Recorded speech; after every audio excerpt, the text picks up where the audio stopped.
من الشيطان الرجيم بسم الله الرحمن الرحيم إن الله وملائكته يصلون على النبي يا أيها الذين آمنوا صلوا عليه وسلموا تسليما اللهم صل على سيدنا محمد وعلى آل سيدنا محمد وبارك وسلم۔ اللہ تعالیٰ کا بے انتہا فضل و کرم ہے کہ اس نے ہمیں نبی کریم صلی اللہ علیہ وسلم کی امت میں پیدا فرمایا اور پیدا ہونے کا فخر عنایت فرمایا، اور مزید کرم ہوا کہ اللہ نے قرآن جیسے نعمت سے ہمیں وابستہ فرمایا، اولیاء اللہ کے دامن سے وابستہ فرمایا، تجدید ایمان کے لیے ہمیں یہاں جمع فرمایا۔ انشاءاللہ ہم آج قبر کے سیریز کے دوسرے لیکچر میں جانیں گے کہ قبر میں جو 3 سوال ہم سے پوچھے جائیں گے اس کے جوابات دینے کے لیے کیا تیاری کرنی چاہیے۔ قبر سیریز میں پہلے لیکچر میں قرآن اور حدیث سے ہمیں سیکھا تھا کہ قبر سب سے پہلے والے 3 سوال کے لیے بات کیوں ضروری ہے۔ اب بیعت کرنے کے بعد پیر کمیل پہلا کام جو اپنے جو مرید کو دیتے ہیں وہ ذکر ہوتا ہے۔ اپنے پیدا ہونے کا مقصد کو پہچاننے کے لیے اللہ تک پہنچنے کے لیے 3 قسم کے سالک ہے۔ سالک مطلب چلنے والا، سالک موری، سالک تحری، سالک برقی۔ سالک موری کے رفتار چنٹی کی رفتار ہوتی ہے اور اس کی سواری ہے ذکر و اذکار۔ سالک تحری کی رفتار پرندے کی ہوتی ہے اور یہ علم و عرفان کی سواری ہے۔ سالک برقی کے بجلی کی رفتار ہوتی ہے، مطلب بندہ اللہ تعالیٰ کی طرف اتنی رفتار سے پہنچ جاتا ہے اور اس کی سواری اللہ سے عشق اور محبت ہے۔ تو قبر کے سوالات کی تیاری کے لیے جو پہلا راستہ ہے وہ ذکر اور اذکار ہے۔ اللہ تعالیٰ قرآن میں سورہ بقرہ آیت نمبر 152 میں فرماتے ہیں، بسم اللہ الرحمن الرحیم، فَاذْكُرُونِی أَذْكُرْکُمْ وَاشْکُرُوا لِی وَلَا تَکْفُرُونَ۔ ترجمہ، اے مسلمانوں تم میرا ذکر کرو میں تمہارا ذکر کروں گا، میرا احسان مانو ناشکری نہ کرو۔ اب اولیاء اللہ کے قریب، یہ آیت کا مطلب یعنی ذکر کا مطلب اللہ کی طرف متوجہ ہونا ہے، اور بندہ اللہ کی طرف ذکر سے متوجہ ہوتا ہے اللہ کی تعریف کر کے۔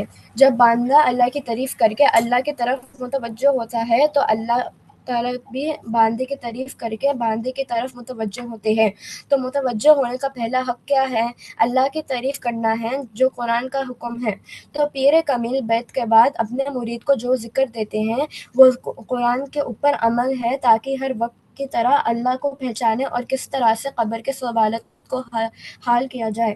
تفسیر حلیمی کا فرمان ہے، ذکر کے علاوہ باندہ دعا سے بھی اللہ سے متوجہ ہوتا ہے۔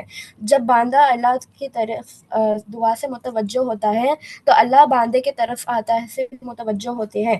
نبی کریم صلی اللہ علیہ وسلم نے ارشاد فرمایا، مومن کے پاس ایک ہتھیار ہے جو کافرین اور مشرکین کے پاس نہیں ہے۔ وہ ہتھیار کیا ہے؟ وہ دعا ہے، یعنی باندہ رب کی طرف عاجزی اور انکساری کے ساتھ متوجہ ہوتا ہے۔ پہلا حمد سے متوجہ ہوئے، دوسرا دعا سے متوجہ ہوئے، تیسرا جب باندہ دنیا میں لوگوں کے بیچ رکھ کر اللہ کی طرف متوجہ ہوتا ہے تو اللہ آخرت میں باندے کی طرف متوجہ ہوتے ہیں۔ سورہ بقرہ کے آیت اس بات کی دلیل ہے کہ ہم اللہ کی طرف متوجہ ہو گئے تو اللہ ہماری طرف متوجہ ہوگا۔ تو اللہ کی طرف متوجہ ہونا کیا ہے؟ اللہ کا ذکر کرنا ہے۔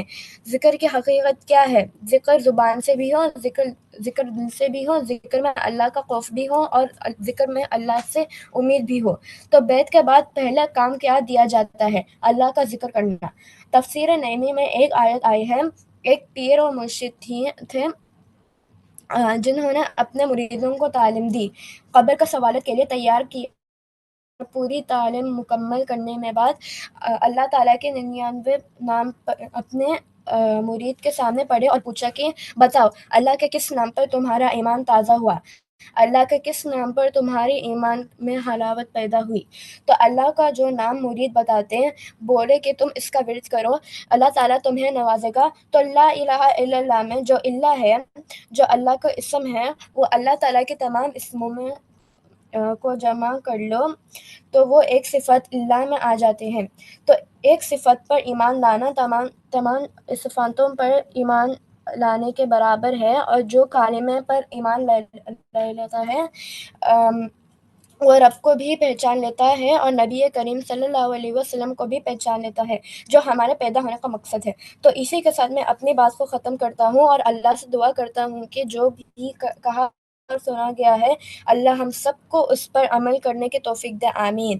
ان اللہ و ملائکتہ یصلون علی النبی یا ایھا الذین آمنوا صلوا علیہ وسلموا تسلیما اللہم صل علی سیدنا محمد وعلی آل سیدنا محمد وبارک وسلم۔ جزاک اللہ خیر۔ السلام علیکم ورحمۃ اللہ وبرکاتہ۔